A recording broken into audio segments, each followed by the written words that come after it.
আজ আমাদের কাশ্মীর ট্রিপের সেকেন্ড ডে। ফার্স্ট ডে আমরা শ্রীনগর এয়ারপোর্ট থেকে ডাইরেক্ট এসেছিলাম গুলমার্গ। গুলমার্গের গন্ডোলা রাইড অ্যাভেল করেছিলাম, গুলমার্গে অনেক টাইম স্পেন্ড করেছিলাম। দেন আমরা হোটেলে চেক ইন করেছিলাম। এখন আমরা হোটেলে চেক আউট করে ডাইরেক্ট বেরিয়ে যাব পেহেলগামের উদ্দেশ্যে। ফার্স্ট ডে কাশ্মীর ট্রিপ অর্থাৎ গন্ডোলা, গুলমার্গ এবং হোটেলের ডিটেলস সমস্ত কিছু কিন্তু আপনি পেয়ে যাবেন আমার চ্যানেলে, যেটি ডেসক্রিপশন বক্সেও লিঙ্কটি দেওয়া থাকবে, দেখে নিতে ভুলবেন না। রাস্তায় আমরা একটু দাঁড়িয়ে আমরা এখানে একটু শপিং এর জন্য এসেছি। এখানে আপনাদের দেখুন দোকানটার নাম হচ্ছে হাবা খাতুন।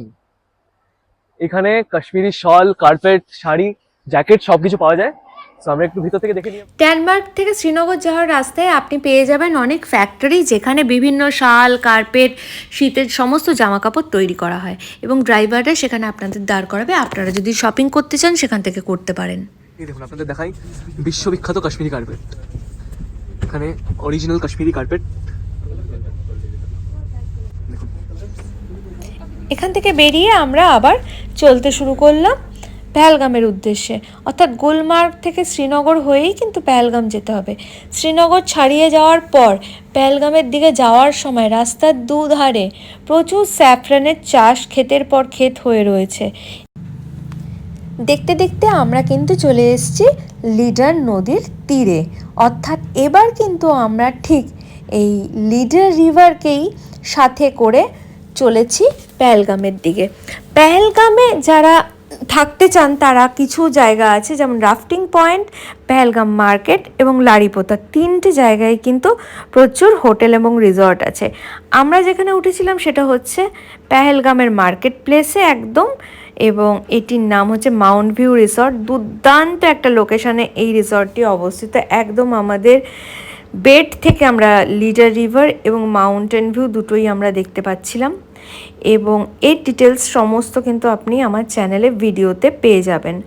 এবার আমরা চলেছি আমার হোটেল থেকেই যে গাড়িটা ঠিক করে দিয়েছিল এখানকার পেহেলগামের ইউনিয়নের গাড়ি।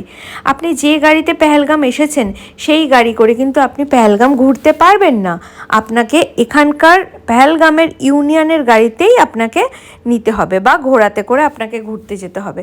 তো আমরা পেহেলগাম থেকে গাড়ি নিয়েছিলাম, হোটেল বুক করে দিয়েছিল সেই গাড়িতে করে আমরা এখন চলেছি পেহেলগামের চন্দনবাড়ি, বেতাব ভ্যালি এবং আরু ভ্যালির দিকে। দেখতে দেখতে পাহাড়ি পথে আমরা পৌঁছে গেলাম আরু ভ্যালিতে। এই সময় কিন্তু বৃষ্টি হচ্ছিল বেশ ভালোই, এবং তার মধ্যে প্রচণ্ড ঠান্ডা ছিল। চতুর্দিকে কিভাবে পাহাড়ে ঘেরা জায়গাটি দেখতে পাচ্ছেন, মেঘ, পাহাড়, তার মধ্যে বৃষ্টি, তার মধ্যে ভ্যালি, দুর্দান্ত একটা এফেক্ট। আমরা এখন পৌঁছেছি আরু ভ্যালিতে। এখানে বৃষ্টি হচ্ছে। এই হচ্ছে টিকিট কাউন্টার। টিকিট কাউন্টার থেকে টিকিট কেটে ঢুকতে হবে, 30 রুপিস করে টিকিট। আমরা এসেছি এখন আরু ভ্যালিতে, কিন্তু বৃষ্টি পড়ছে, কি আর করা যাবে।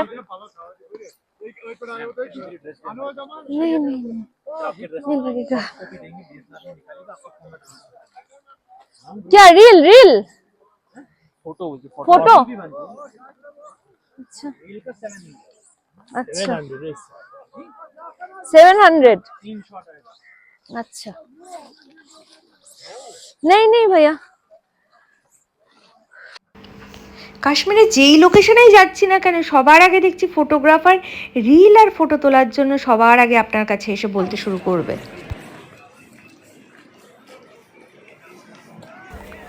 আরু ভ্যালিতে গিয়ে রিত বলল আমি স্কি করতে চাই। বললাম ঠিক আছে করো, কোনো অসুবিধা নেই। তো রিত এখন রেডি হচ্ছে স্কি করার জন্য। প্রথমে স্কি কিন্তু আপনাকে ট্রেনিং দেওয়া হবে, কিছুক্ষণ ট্রেনিং দেওয়ার পর আপনাকে দেওয়া হবে স্কি করার জন্য। পেহেলগামে যে ইউনিয়নের গাড়ি নেওয়া হলো সেই গাড়ির কিন্তু একটা নিয়ম আছে, সেটা হচ্ছে এই যে 3টে পয়েন্ট আপনাকে দেখাবে, আরু ভ্যালি, বেতাব ভ্যালি এবং চন্দনবাড়ি, এই প্রত্যেকটা পয়েন্টে কিন্তু আপনাকে যখন আপনাকে ড্রপ করবে সেইখান থেকে 1 ঘন্টার মধ্যে আবার আপনাকে গাড়ি অ্যাভেল করতে হবে। না হলে কিন্তু ওই যে 1 ঘন্টা হয়ে যাওয়ার পর যে এক্সট্রা টাইম হচ্ছে তার জন্য পার ঘন্টা আপনাকে 400 টাকা করে এক্সট্রা পেমেন্ট করতে হবে। প্রত্যেকটা ভ্যালিতে যদি আপনি 1 ঘন্টা হয়ে যাওয়ার পরেও বেশি থাকতে চান তাহলে আপনাকে 3টে ভ্যালি বাবদ আপনাকে 1200 টাকা কিন্তু এক্সট্রা পে করতে হবে। তাই জাস্ট 1 ঘন্টা স্পেন্ড করার পর আমরা কিন্তু বেরিয়ে এলাম আরু ভ্যালি থেকে এবং আমরা এবার চলেছি বেতাব ভ্যালির দিকে। বেতাব ভ্যালি পৌঁছে আমাদের যাওয়ার কথা চন্দনবাড়ি, কিন্তু রাস্তাতেই আমরা জানতে পারলাম যে চন্দনবাড়ি বন্ধ আছে। সেই জন্য চন্দনবাড়ির প্ল্যান আমরা ক্যান্সেল করলাম এবং পৌঁছে গেলাম Betaab ভ্যালিতে। Betaab ভ্যালিতে per head 100 rupees করে কিন্তু এন্ট্রি চার্জ, অর্থাৎ আমাদের 3 জনের পড়েছিল 300 টাকা। এখানেও আমরা কিন্তু 1 ঘন্টাই স্পেন্ড করলাম, কারণ ওই যে এক্সট্রা চার্জ না হলে ড্রাইভারকে আপনাকে দিতে হবে। বেতাব ভ্যালিটা অপরূপ সৌন্দর্যে ভরা। এই যে দেখতে পাচ্ছেন নিচের নদীটি, এটি হচ্ছে লিডার নদী, যেটা আপনাদের পেহেলগাম যেতে যেতে আপনাকে এর আগেও দেখিয়েছিলাম। যে নদীটিকে ঘিরে এতগুলো হোটেল রিসর্ট সমস্ত পেহেলগামে অবস্থিত, সেই নদীটি কিন্তু বেতাব ভ্যালির মধ্যে দিয়েও বয়ে যাচ্ছে। এই নদীটির উপরে ব্রিজটা রয়েছে, এই ব্রিজটা ক্রস করে মেন বেতাব ভ্যালিতে ঢুকতে হবে। পিছনের যে সিনিক বিউটি, এটি ক্যামেরা বন্দি কিন্তু করা সম্ভব না। আমি চেষ্টা করেছি আপনাদের জন্য এই ভিডিওটি বানাতে, সবাইকে দেখাতে এবং সবাইকে অন্তত কিছুটা বুঝতে যাতে পারে সেরকমভাবেই আমি লেন্স বন্দি করার চেষ্টা করেছি। জায়গাটা যে না যাবে সে কখনোই কিন্তু এটা ক্যামেরায় দেখে বুঝতে পারবে না। অসাধারণ সুন্দর এই জায়গাটি। এই লোকেশনটা আমার খুব পছন্দ হয়েছে, কি সুন্দর লোকেশনটা। এমনি এমনি হয়নি, বেতাব সিনেমার যে শুটিংটা এখানে হয়েছিল।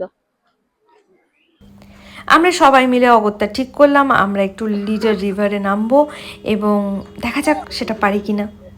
এই যে দুর্দান্ত জায়গা বেতাব ভ্যালি, লিডার রিভার দেখা যাচ্ছে। আমরা একটু এই রিত পড়ে যাস না, রিতের একটা পড়ার টেন্ডেন্সি আছে। হ্যাঁ চল ওদিকে যাবো, চল। রিত দাঁড়িয়ে পড়লি কেন?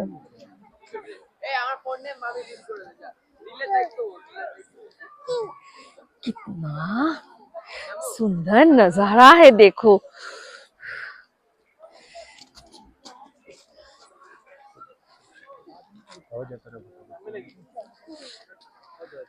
পড়ে না গেলে নামতে গিয়ে পড়ে যাস না।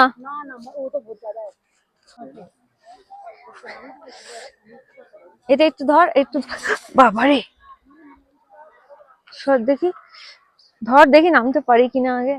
না এটা না, এটা জমা। रब्बा ने तुझको बनाने में कर दी है हुस्न की खालिद तिजोरियां, काजल की सियाही से लिखी है तूने ने कितनों की लव स्टोरियां, केसरिया तेरा इश्क है पिया, रंग जाऊं जो मैं हाथ लगाऊं, दिन बीते सारा तेरी फिक्र में, रैन जानी तेरी खैर मनाऊं।